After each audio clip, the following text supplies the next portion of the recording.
नमस्कार, मैं शालिनी और आप देख रहे हैं नेक्स्ट 9 पॉलिटिकल बाइट। बीते लोकसभा चुनाव में करारी हार के बाद अब मायावती को एक बार फिर से बड़ा झटका लगा है। जी आपको बता दें कि पश्चिमी उत्तर प्रदेश में मायावती के एक बड़े नेता ने पार्टी से इस्तीफा दे दिया है। अब ऐसे में मायावती की जो मुश्किलें हैं वो और ज्यादा बढ़ती दिखाई दे सकती हैं। आपको बता दें कि यहाँ पर विजेंद्र चौधरी ने इस्तीफा दिया है और सूत्रों के अनुसार ये खबर सामने आ रही थी कि मायावती विधानसभा के जो विधानसभा सीटों पर उपचुनाव होने वाले थे उस पर मीरापुर पर वो विजेंद्र चौधरी को मैदान में उतारना चाह रही थी। अब हालांकि विजेंद्र चौधरी ने इस्तीफा दे दिया है, तो ऐसे में देखना होगा कि आखिरकार मायावती अब क्या कुछ करती दिखाई देंगी और किस प्रकार से अब वो उपचुनाव में जीत हासिल करती दिखाई देंगी। जानकारी के लिए आपको बता दें कि उत्तर प्रदेश में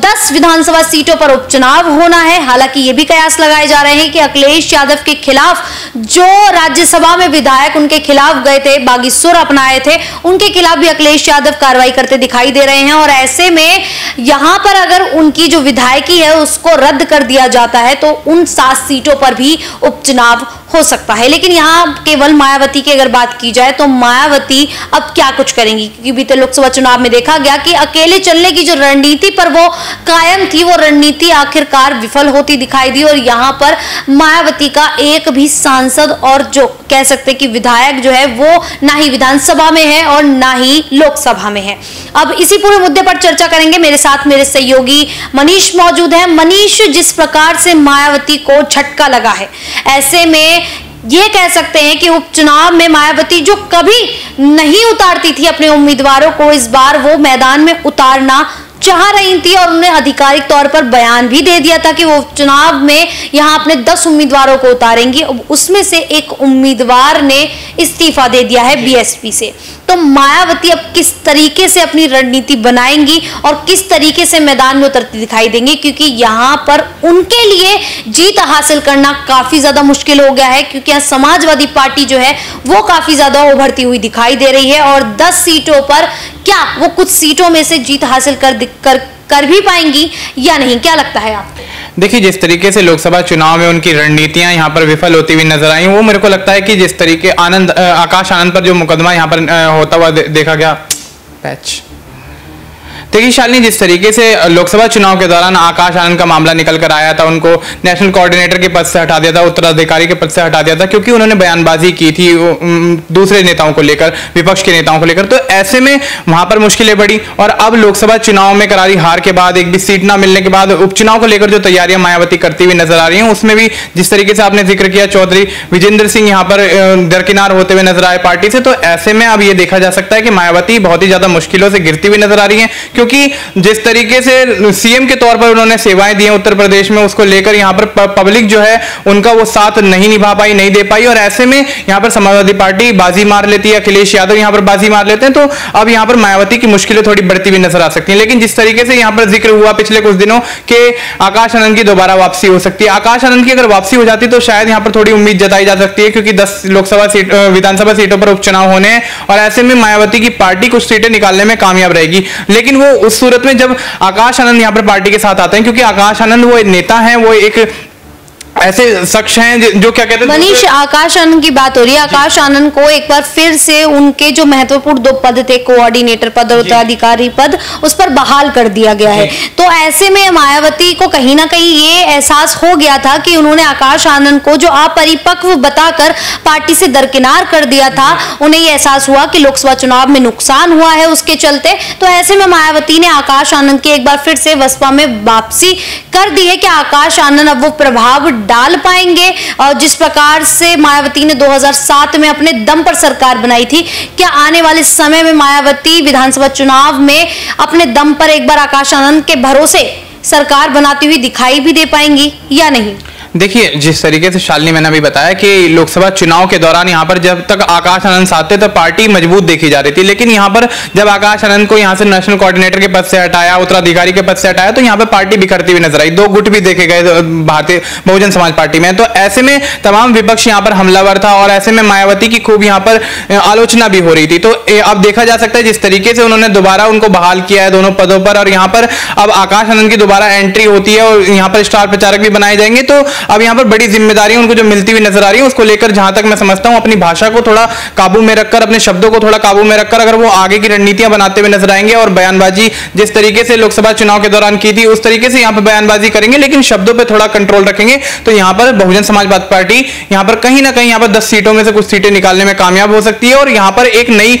उम्मीद की किरण जगती हुई नजर आएगी बहुजन समाज पार्टी के लिए, क्योंकि 2027 में विधानसभा के चुनाव होने हैं, तो विधानसभा चुनाव को लेकर भी यहाँ बड़ी तैयारियां मायावती करती हुई नजर आ सकती है। आकाश आनंद को यहाँ पर और भी बड़ी जिम्मेदारियां मिलने की उम्मीद जताई जा सकती है और यहाँ पर पार्टी जो है कहीं ना कहीं मजबूत होती हुई नजर आएगी, क्योंकि लोकसभा चुनाव में जिस तरीके से हार हुई है उसके बाद अगर यहाँ पर कुछ सीटें अगर मायावती के पाले में आ जाती हैं, बहुजन समाज पार्टी के पाले में आ जाती हैं, तो शालिनी यहाँ पर राहें काफी आसान होने वाली हैं और यहाँ पर आने वाले समय जो है वो कहीं ना कहीं मायावती के लिए बहुत ही ज्यादा सुनहरा होने वाला है, क्योंकि विधानसभा चुनाव में जिस तरीके से पहले भी जीत दर्ज कर चुके हैं, तो आने वाले समय में अगर उनकी पार्टी थोड़ी संभलती है, आकाश आनंद की वापसी से कुछ पॉजिटिव रिस्पॉन्स आते हैं, तो यहाँ पर एक बार फिर से बहुजन समाज पार्टी उत्तर प्रदेश में अपनी वापसी करती हुई नजर आ सकती है। बिल्कुल, बहुजन समाज पार्टी को काफी कुछ रणनीतियां बनानी होंगी जिसके चलते वो एक बार फिर से उभरती हुई दिखाई दे उत्तर प्रदेश में, क्योंकि यहाँ पर अब जो उपचुनाव होने वाले हैं उस पर चंद्रशेखर आजाद रावण ने भी ऐलान कर दिया है कि वो भी अपने उम्मीदवारों को मैदान में उतारेंगे। तो यहाँ जो मुकाबला होगा वो काफी दिलचस्प हो जाएगा और 4 पार्टियों के बीच में यहाँ टक्कर होती दिखाई दे सकती है। ऐसे में जो सबसे ज्यादा मुश्किलें बढ़ेंगी वो बढ़ेंगी मायावती की, क्योंकि यहाँ पर मायावती दलित समुदाय को साधने की कोशिश करती थी, मुसलमानों को साधने की कोशिश करती थी, लेकिन देखा गया कि बीते लोकसभा चुनाव में नगीना से चंद्रशेखर आजाद जीत हासिल कर लेते हैं और दलित समुदाय चंद्रशेखर आजाद को मौका दे देते हैं। क्या अब इस तरीके से देखा जाए, अगर ये उपचुनाव होंगे, इसमें अगर चंद्रशेखर आजाद की एंट्री होती है तो मायावती को जो दलित समुदाय है वो एक बार मौका देगा, दोबारा से चुनेगा भी, या चंद्रशेखर आजाद की ओर ही बढ़ता दिखाई देगा? मनीष, यहाँ चंद्रशेखर एक जो नया चेहरा है वो बढ़ता हुआ सामने आया है। यहाँ पर दलित समुदाय जो है वो चंद्रशेखर को काफी ज्यादा पसंद करता दिखाई दे रहा है और ऐसे में मायावती का साथ छोड़ता दिखाई दे रहे हैं। तो अब इस प्रकार से अगर चंद्रशेखर मैदान में उतर जाते हैं तो क्या मायावती 10 सीटों में से कुछ भी सीटें हासिल कर भी पाएंगी या नहीं? क्योंकि बीते लोकसभा चुनाव में उनका एक भी उम्मीदवार दूसरे नंबर पर भी नहीं रहा है। तो ऐसे में क्या लगता है कि मायावती इस उपचुनाव में चंद्रशेखर आजाद को टक्कर दे भी पाएंगी या नहीं?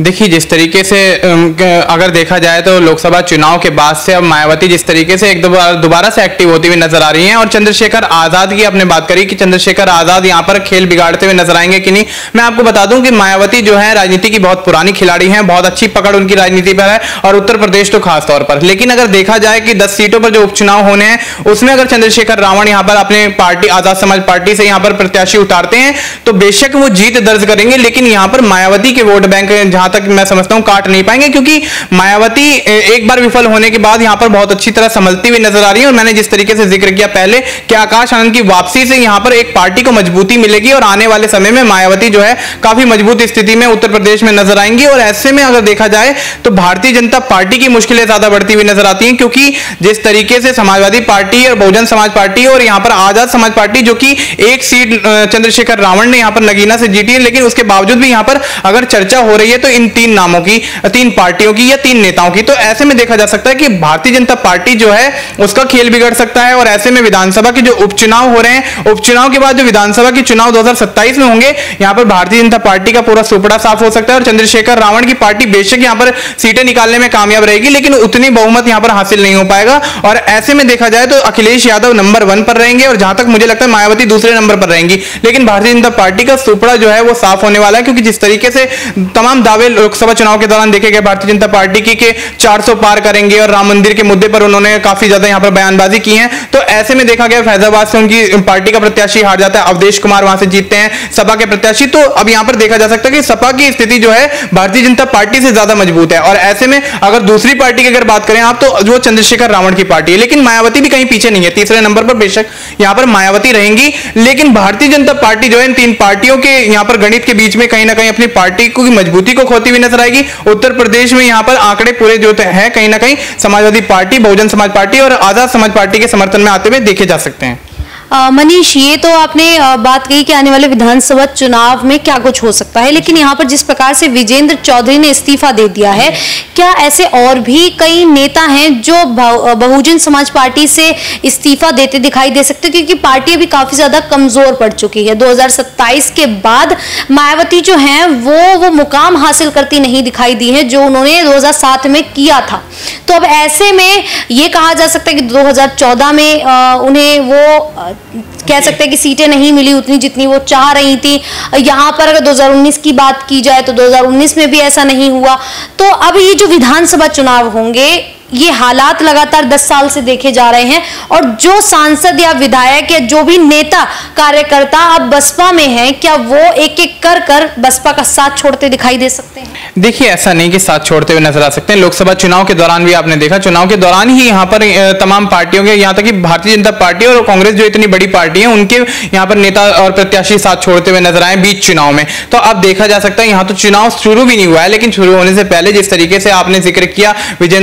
चौधरी विजेंद्र यहाँ पर साथ छोड़ते हुए नजर आए हैं बसपा का, तो ऐसे में अब ये देखा जा सकता है कि बसपा का अगर वो साथ छोड़ रहे हैं तो यहाँ पर बेशक मायावती कोई ना कोई कार्रवाई यहाँ पर करती हुई नजर आएंगी और उन्होंने साथ जो छोड़ा है उसके पीछे का रीजन भी जानने की कोशिश करेंगी और तमाम पार्टी के जो नेता हैं उनको मजबूत करने की यहाँ पर कोशिश करती हुई नजर आएंगी। लेकिन इस तरीके से साथ आगे और कोई जहां तक मुझे लगता है नहीं छोड़ेगा, क्योंकि आकाश आनंद की वापसी होने से यहाँ पर शालिनी पार्टी को बहुत ज्यादा मजबूती मिलेगी और उत्तर प्रदेश के जो उपचुनाव हो रहे हैं विधानसभा के, उसमें कहीं ना कहीं यहाँ पर आंकड़े बदलते हुए नजर आ सकते हैं। बिल्कुल, अब यहाँ पर देखना होगा कि आने वाले जो उपचुनाव होंगे 10 सीटों पर आखिरकार उस पर क्या कुछ होता है। बाकी यहाँ पर अगर विधानसभा चुनाव की बात की जाए तो क्या तब तक मायावती कोई ऐसी रणनीति बनाती दिखाई देंगी जिससे वो विधानसभा चुनाव में बेहतर प्रदर्शन करती दिखाई दें और यहाँ पर एक बार फिर से मुख्यमंत्री भी बनती दिखाई दे। अब ऐसे में यही देखना होगा, क्योंकि उत्तर प्रदेश में इस बार भारतीय जनता पार्टी भी कमजोर पड़ चुकी है और समाजवादी पार्टी उभरती हुई नजर आ रही है। इसके साथ ही चंद्रशेखर आजाद रावण भी कहीं ना कहीं उभरते हुए नजर आए हैं। इस पूरे मुद्दे पर आप लोगों की क्या राय है, क्या मानना है, हमें कमेंट करके जरूर बताइएगा। और इसी प्रकार की देश दुनिया से जुड़ी खबरों के लिए देखते रहिए नेक्स्ट 9 पॉलिटिकल बाइट।